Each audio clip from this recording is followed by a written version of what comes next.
Welfare trust को, जिन्होंने मुझे इस लायक समझा कि मुझे दुआ ग्रुप ऑफ कॉलेज में एक महिला उत्पीड़न नामक विषय पर वक्तव्य देने के लिए मुझे आमंत्रित किया, तो मैं उसके लिए धन्यवाद कहना चाहूंगी। जैसे कि मैं एक महिला हूँ, महिलाओं के जीवन में बहुत सारी ऐसी तकलीफें, बहुत सारे ऐसे पड़ाव आते हैं जिन्हें उन्हें उन हर्डल्स को क्रॉस करके अपने लिए एक अपनी पहचान बनानी पड़ती है। महिलाएं ना तो आज के समय में अपने पिता के घर में सुरक्षित हैं, ना ही अपने पति के घर में। जैसे महिला जन्म लेती है एक बेटी के रूप में, एक पत्नी के रूप में, एक बहू के रूप में, मुझे लगता है हर एक लड़की की अपनी एक कहानी होगी, अपना एक संघर्ष होगा।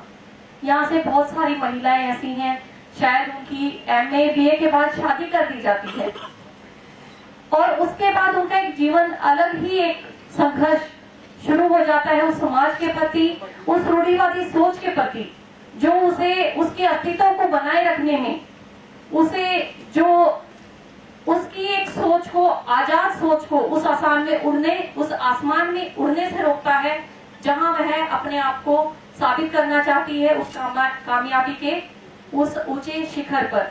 तो मैं भी एक महिला हूँ। कई बार ऐसे पड़ाव आए हैं मेरे भी जीवन में जहां मैं भी मानसिक रूप से या फिर कहेंगे कि मुझे भी घरेलू हिंसा का शिकार होना पड़ा है, क्योंकि हम एक ऐसे रूढ़िवादी समाज में जन्म लेते हैं जहां पर महिलाएं अगर समाज के खिलाफ कुछ सोचती हैं तो उसकी सोच को दबा दिया जाता है। वो कैसे दबाया जाता है कि लड़की सुंदर है तो उसकी शादी कर दी जाए, ठीक है, इसको आगे अगले परिवार में इसको आगे बहुत सारे जो है इसको अधिकार प्राप्त होंगे। लेकिन क्या ऐसा होता है? मुझे बताइए, क्या आपको लगता है हमारे पूरे देश में आज महिलाएं किस प्रकार से अपने परिवारों में घरेलू हिंसा का, मानसिक और शारीरिक प्रताड़ना का, किस प्रकार से पिता के द्वारा महिलाओं पर, अपनी ही बेटी पर, अभी मैंने एक YouTube पर देखा, अपनी ही बेटी पर तेजाब फेंक देना, इसलिए कि वह अपनी बेटी को बेचना चाहता है। तो मैं बस ऐसे समाज को यही संदेश देना चाहूंगी, अपनी बेटियों को, अपनी बहुओं की सोच का आदर करें। जैसे कि एक नारा है, बेटी बचाओ बेटी पढ़ाओ। बेटियों की सोच को तो फिर भी आज के समय में समाज समझ रहा है, लेकिन मैं यही कहूंगी, मैं एक बहू भी हूँ, तो बहू बचाओ बहू पढ़ाओ का जो नारा है उसे भी साक्षात करना चाहिए।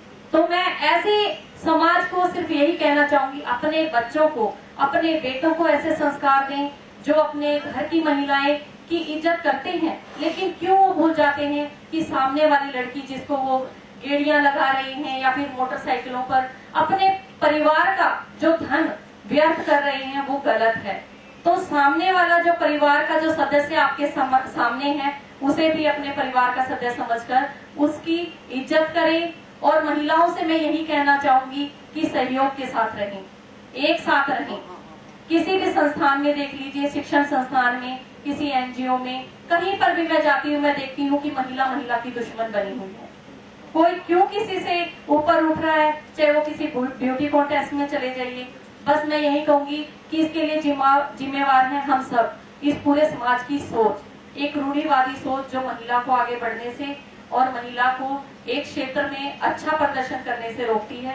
तो मैं इन्हीं शब्दों के साथ विराम देना चाहूंगी, लेकिन एक मोटिवेशन की 2 पंक्तियां हैं जो मैं कहना चाहूंगी, जो मुझे इस मुकाम पर, मैंने उस रूढ़िवादी सोच का खंडन करते हुए आज मैंने शादी के बाद देखिए, जिसमें से आपका परिवार आपका साथ ना दे और फिर भी आप कामयाब होते हो, तो आप समाज को एक करारा तमाचा मारते हो जो चाहते हैं कि यह कामयाब ना हो।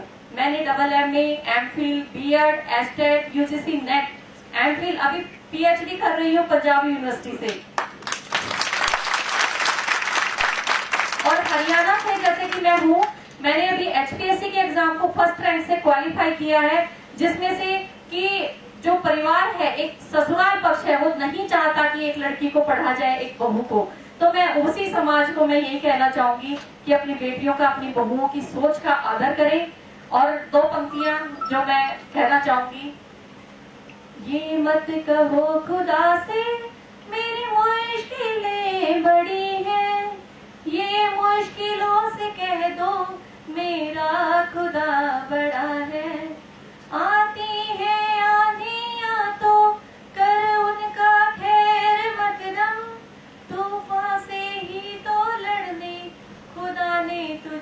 चढ़ा है, लाएगी रंग मेहनत आखिर तुम्हारी, एक दिन होगा विशाल तरवर जो बीज जो पड़ा है।